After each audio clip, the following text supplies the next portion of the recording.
Hey everyone, welcome back. We're going to start a new scenario today for episode 4. We're going to play through scenario 2, Birthday Present from Wing Leader Victories.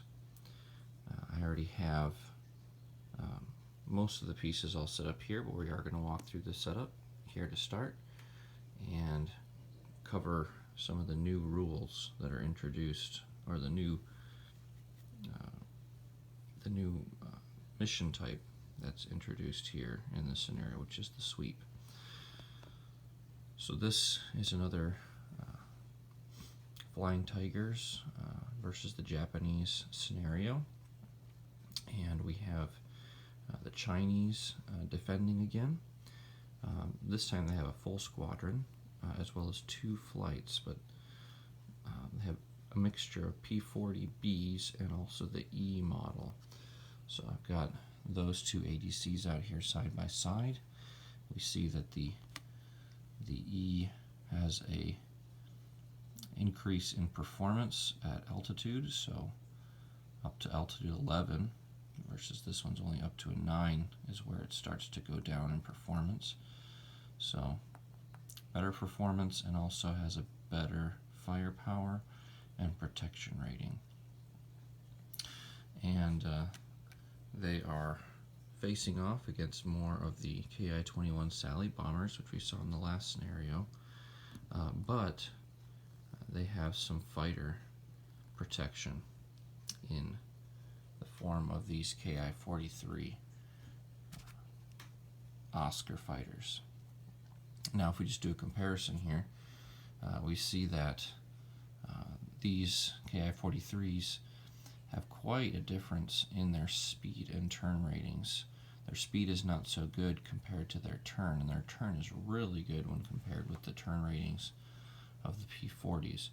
So right off the bat, these Ki-43s are going to prefer turning combat, a turning fight, versus a speed combat, or hit and run, as it's called in this game.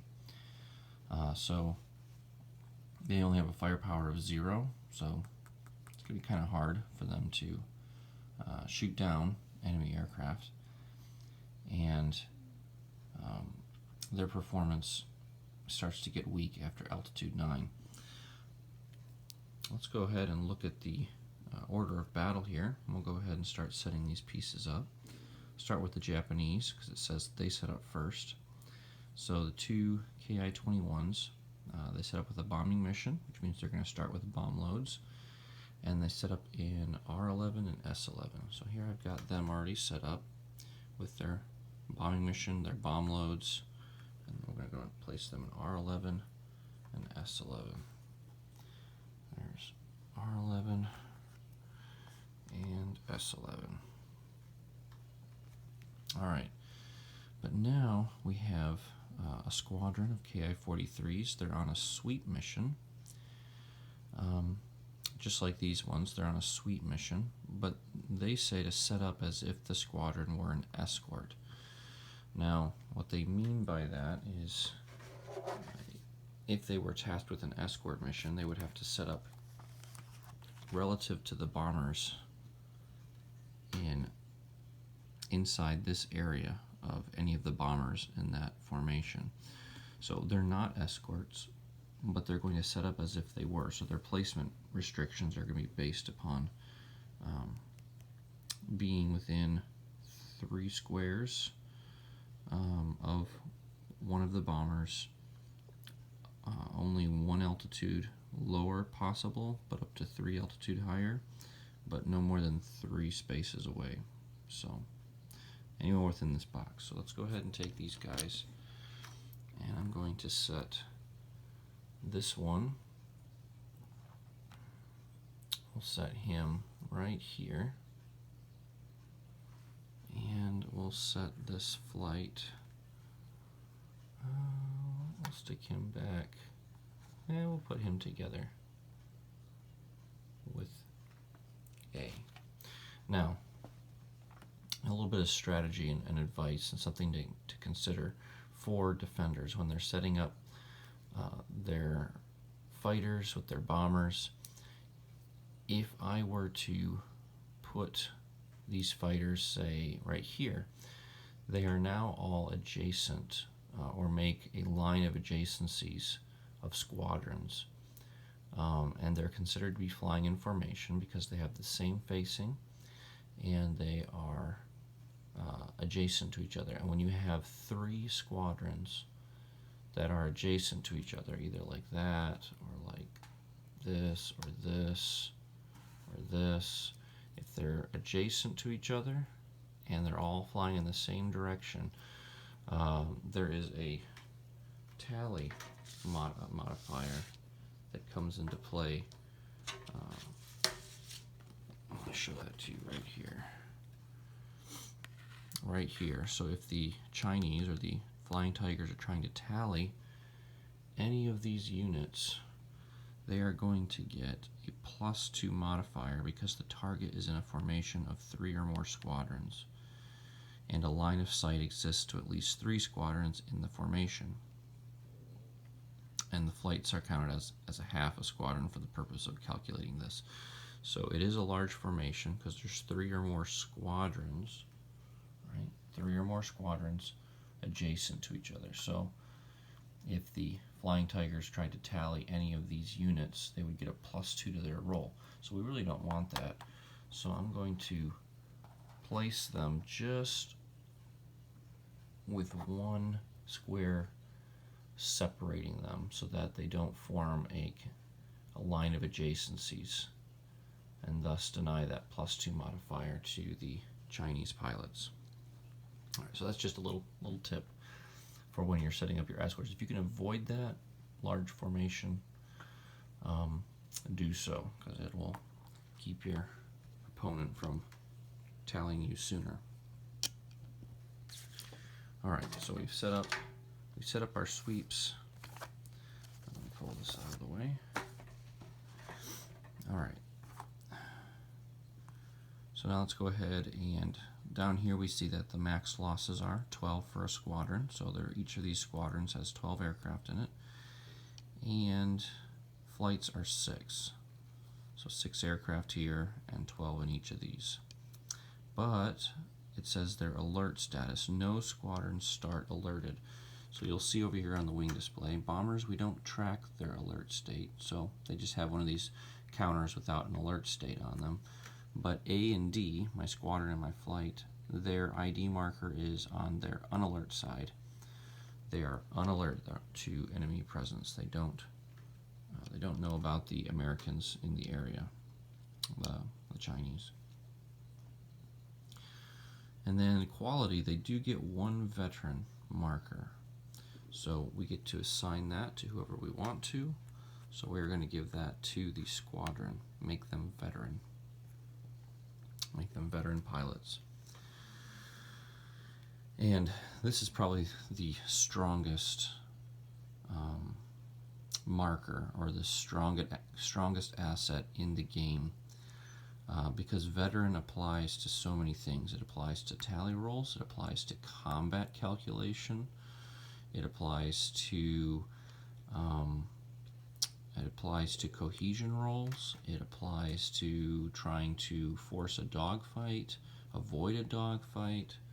So veteran is really the strongest, most powerful marker or asset for a flight or squadron to possess. So use these very wisely. Normally you see people give them to their fighters, but in many cases you will see them assigned to bombers, because the player may wish to really keep his bombers from breaking or disrupting. So giving them that veteran marker will give them a +1 to their cohesion rolls. But we're going to give it to our squadron. And just to make the squadron more powerful, we could give it to the flight, but we're going to give it to the squadron to make it that much more of a force to be reckoned with. All right, let's go to the Chinese setup now. So we have the P-40 squadron. Intercept mission sets up in columns A to K at altitude 6. All right, so let's take him, and we will set him up in column A to K at altitude 6. Okay, so it has to be at altitude 6. Let's just go ahead and we'll put him right about here. And then for a vector, we have to place this on the map. Let's place a vector, and when you're setting your vectors, you just want to place it where you think the enemy will be by the time you climb up there. So, for instance, these guys are going to move 2 each turn. So 1, 2, 3, 4, 5. After 5 turns, they're going to be here. So this guy is going to be climbing, basically just one altitude every turn, because it costs 2 movement points for him to climb at this altitude. So 1, 2, 3, 4, 5. He's going to be only here. So we really want to just maybe start climbing straight up. And it might be a good idea to actually start him further back. So we'll start him there. And put this right about there. Keep them away from being tallied by the Japanese until they are ready to pounce. Okay, and then we're going to set up this P-40 flight in columns A to K at altitude 7. So let's take him, same at A to K, but he sets up at altitude 7. So we'll put him just above, and we'll place his vector. We'll put it right up there too. And then this last guy, he has a little bit of choice here. He can set up an A to K or V to Z at altitude 11. So let's take this guy. And I like to bring this guy in from the rear. It allows you to remain untallied by the Japanese, because they have a hard time tallying behind them. So let's set up, let's see, V to Z at altitude 11. Okay, so V to Z, so we're over here at altitude 11. So way up here. And let's go ahead and we'll just kind of keep him back for now. Don't want him to be tallied. And we'll set this up just, I don't know, we'll put it way over here. Just a little bit above the bombers, because we want to get that altitude advantage. Now, special rule here says here the P-40 squadron in flight must set up within 2 squares of each other. Well, we did that. They're within 2 squares of each other. The P-40E flight can set up facing right or left. Well, that's good, because that's what we did. We set him up facing left. And this is an important one. Because of lack of oxygen supply, the P-40Bs cannot climb above altitude 11. But the P-40E is not restricted. So that's why I got their vectors up here at altitude 11 and no higher, because they cannot climb any higher, these P-40Bs. Alright, the last thing here, we got their max losses, so 8 and 4. So these are smaller squadrons and flights than the Japanese have. More aircraft in the Japanese formations. And we have all squadrons start alerted, so we've got their ID markers on their alerted side. And we have 1 veteran and 1 green marker to assign. So, just with the veteran being the most powerful, the green is also the worst asset, because it applies to all those same situations that a veteran marker does, just with the -1 modifier. So we're going to give this veteran marker, we're going to give it to the squadron. We're going to give it to the squadron, and the green marker we're going to give to these P-40Bs, because they are the weakest unit. We'll just make them a little more weaker, and we'll make the P-40E just average pilots, or trained. Okay. Alright, so we have done all this. Let's just kind of look through now what we've got going on down here. So map edges, the left side is the Chinese, the right side is the Japanese, so when they break, they will exit off their corresponding side of the map. We have GCI control, and this is new from the first scenario. The Chinese are under GCI control with a level 4 GCI, which means if they want to change their tally during the administration phase, they need to roll a 4 or higher to successfully change their vector. For radio nets, no KI-43 units have radio. This is important because there is a modifier to the cohesion rules right here. Cohesion rules right here. Squadron is a fighter with no radio, and it only applies to fighters. If they have no radio, they're going to get a -1 to their cohesion rolls. So, an easy one to forget, but an important one is none of the Japanese have radios, but that will only apply to the fighters. The bombers, they don't get that modifier applied to them for not having radio. And then the Chinese, they have Able radio net, so all the P-40Bs, these two are on the same radio net, and then the P-40E is on a separate radio net. But both of them have access to GCI, so they can change their vector. And they will also get this modifier to their tally rolls right here, radio call. If, right here it says, if the squadron is under GCI control. So that's one of the ways you get this radio call modifier. And you only get this one time. So even though all these things may apply, you only get that +1 modifier one time. So they will get it by default because they're under GCI control. So they'll get a +1 to all their tally rolls. Okay, we have our sun position as right upper. Yep, we got that way up there. We have our clouds in C9 to R9 right along here. Clouds is a new thing. We didn't have those in the last, but pretty self-explanatory. We'll get to them if they apply. And then that's it. We've looked at the special rules already. Here's our victory conditions. So we're going to subtract the Chinese score from the Japanese score at the end and then compare that value to this matrix. So just, kind of thinking about this, the two bomber squadrons will score 6 points each if they can make it off the map without being disrupted or broken. So there's 12 victory points right there. So if no combat took place, then the Japanese would score 12 victory points and they would win. So the Americans are going to need to shoot down some bombers and fighters or disrupt these guys or break them to pull that victory matrix down to a Chinese victory. Alright, so we're all set. We're 18 minutes into the setup. I hope that wasn't utterly boring for you, but I think it's important for you guys to see how you go through the setup and what all the various pieces of information entail. One thing I want to go ahead and do, this is an advanced rule, but I like to use it. I think it adds some good strategy to the game, and that is height error.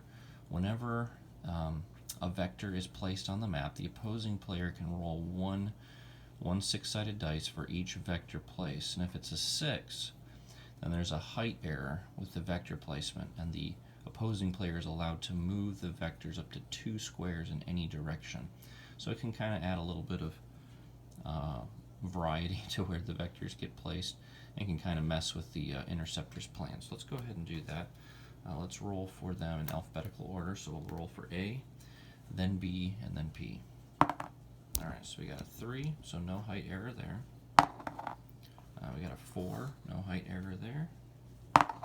And there's a 6. Alright, so good. We do get to see one. So P has a height error. 6 was rolled, so the Japanese player is going to roll, and just to kind of mess with the American plan here, they're going to drop their vector 2 squares and kind of send it over to the right. So they move it up to 2 squares away. They're going to move it here. Okay, so down to elevation 10. And we'll see how that affects the Americans and if they can avoid this later. Alright, let me go ahead and set this away. And we are ready to begin. It's turn 1. So let's go ahead and get started. So we start with the setup phase. We already went through the setup. My camera's a little getting off. All right. So we've gone through the setup phase. Let's go to the tally phase. Well, at this point, the Raiders always tally first. So let's look here. The only real tally option here is over here, but with the American pilots here being below and behind, these guys will get a -2 modifier to their tally roll. So distance of 1, 2, 3, 4, 5, 6, and then add that a -2 to their roll. There's no way they can tally anybody this turn. So we'll skip the Raider tally phase. We'll go to the Chinese pilots. These guys are too far away. This guy can tally, so we'll go ahead and have him try. 1, 2, 3, 4, 5. He's going to try to tally these rear bombers, so he needs to roll a 6. He needs to roll a 6. Okay, he fails to tally. Okay, so no tallies. Let's go to the movement phase. So we're going to move using our movement order. Dogfights, don't have those. Escorts. Now, these guys set up as an escort, but they don't actually have an escort mission. They are sweep mission. So the first thing to move here is the bombers. So let's move them 2 spaces each. 1, 2, 1, 2. Next to move is unalerted fighters in initiative order. Okay, we have unalerted fighters. These guys are unalerted. These guys are alerted. So these guys will move first in initiative order. So that's lowest to highest. Well, these guys are at the same altitude. Both are unalerted. So we'll just have them move together. Now, a sweep will just move 2 squares straight forward, just like bombers. They act just like bombers until they tally. So let's go ahead, or until they're alerted, I should say. So let's go ahead and just move them 1, 2, 1, 2. That's it. That's all they can do. And then we move the alerted fighters in initiative order. All right, so initiative order, that's going to be this guy first. All right, so he is below his vector, so he's going to need to climb at least 1 altitude. He's going to need to decrease the distance by at least 1. But other than that, he can use his movement points any other way. So he is going to spend 2 movement points to rotate like this and fly up here. He's got 1 movement point left, but he's not even going to use it. He's just going to, I don't know, change his facing and face down like this. And, you know, if I wanted to, I could flip him around to face that direction, but that's just silly. We'll just keep him facing this way. And we'll mark him with a climb marker. Now let's move this guy. He's going to do the same thing. He's going to rotate up like this. Fly 1, 2. He's decreasing the distance by 1, climbing 1, so he can stop there. Let's go ahead and mark him. And then this guy over here, now his vector got dropped lower than he is, so he's going to have to dive. So we're going to go ahead and rotate down for, there's 1. Now, because he dived, he actually gets a +1 to his movement, so he gets 3, and he's going to get 1 more. So he gets 4 movement points this turn because he's diving. So that's 1, 2, 3, yeah, we'll put him 4 all the way up there. And we'll mark him with a dive marker. Okay. No combat. Now in the administration phase, we're going to go ahead and have that P try to change his vector. So he's under GCI control of 4, so he needs to roll a 4 or higher to change his vector. So let's see if we can change it. We can. All right, so he's going to take it. He's going to take his vector and he's going to pop it back up here. All right, but the Japanese, again, because he's placing a new vector, the Japanese can roll to try to do another height error. So they'll go ahead and do that, see if they can get a 6. No. Okay, so this time the vector is good and will stay there. All right. So that's pretty much the administration phase. Let's go to a new turn. So here we go. We're on turn 2 now. Go to the tally phase. All right. So let's see if we can tally anybody. Let's see, 1, 2, 3, 4. Yeah, this guy potentially could tally, and just A. He's a veteran, so he gets a +1 to his roll, but -2 because this guy is behind him. So I think if he rolls a 6, let's see, that'll be -2 down to 4, and then +1 for 5. He could possibly tally this guy, so he's going to go ahead and try it. He needs to roll a 6. Okay, he failed. And this guy, we're not going to roll, because even if he rolled a 6, it's -2 for behind. It's not enough. He needs a 7, and that's not possible. Okay, so now this guy's going to try to do his tallies. The defender rolls next, or tallies next. He's going to try to tally that X again.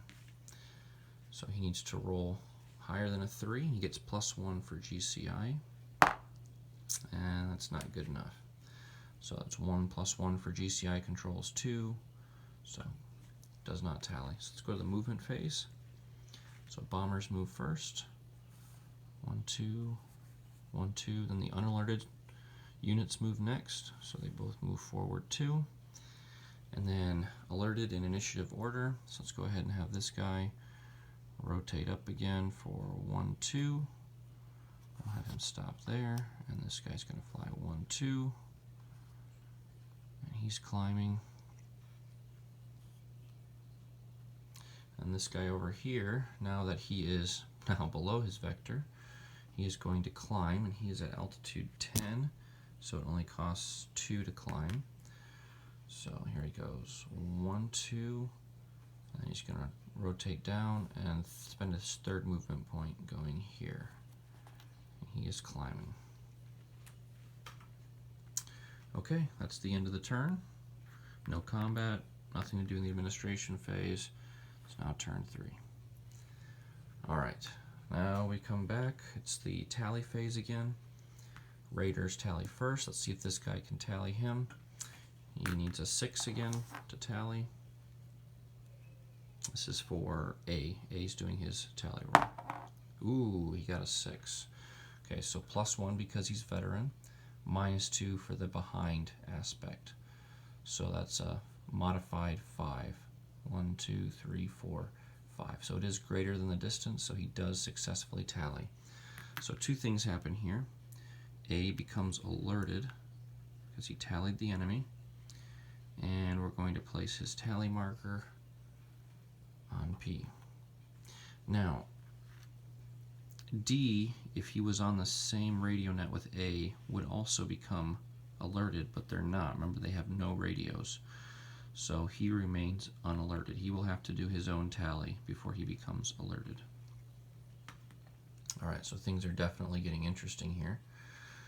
Now we got a little bit of a dilemma, because if this P gets engaged in combat by this guy without having a tally, well, let's just say if he tallies the bombers and gets attacked by A, he's going to be bounced. A bounce modifier is going to apply if he has a tally on an enemy outside of his square when he's being attacked. So it might be best for him to try to tally A and not try to tally the bombers at this point. So we don't want to be bounced. So let's have him try to tally A. So he needs 1, 2, 3. He needs to roll higher than a 4. And he gets +1 for GCI, so he rolls a 4. He needed higher than a 4, so he fails his tally roll. But that should still be okay. I don't think it's going to end up in a bounce. Alright, and these guys are still too far away, so that's the end of the tallies. Let's go to the movement phase. So, move our bombers first, as always. 1, 2, 1, 2. And now we move our unalerted. We just have one unalerted now, this guy, this flight. So he's going to move 1, 2. And next we move alerted in initiative order. So that's going to be A down here. He's going to fly 1, 2 up into the clouds. And B is going to fly 1, 2. They're slowly climbing up. And then next to move is going to be P. and that's going to trigger A's movement because A has a tally on him. So he still has his vector at altitude 12, so he has to climb this turn, and that is going to hurt him, and you'll see why. So he's going to go 1, 2. Let's see, he's at altitude 11, so that only costs 2 movement points. And he's going to fly here. And he's still got a tally on him, and he climbed. This triggers A's movement. So he is going to... He gets 3 movement points now because he's alerted. And he has free movement, so he can fly however he wishes. Well, he's going to turn 180 degrees for 1 movement point. That costs 1 movement point right there. 2, 3, and because he's announcing he's diving this turn, he's going to get +1 to his movement. And you can take that whenever, so it's not like you have to dive with one of your first 3 movement points. If you're diving at any point, including if you're going to use your 4th movement point to do the diving, then you get the +1 movement point. So he gets 1 more movement point. He's going to point down like this and fly in. Now, why did he fly in from here and not here? Well, he wants to avoid a head-on condition for 2 reasons. One, it makes combat or hitting harder because there's a -2 modifier, but also when you do a head-on combat, you have to use your speed rating. It's a hit-and-run combat, and remember, the KI-43s, they don't like speed so much. They're better on turn, so we want to attack from above so that we can use our turn rating. Alright, so everybody's moved. Oh, I should say he is going to be marked with a dive marker because he's diving. Alright. Now let's go to the next step is combat. So we do have a combat to resolve here. But we are 32 minutes into this episode, so I'm going to go ahead and pause the video here, and we'll pick up right here with this combat to be resolved. So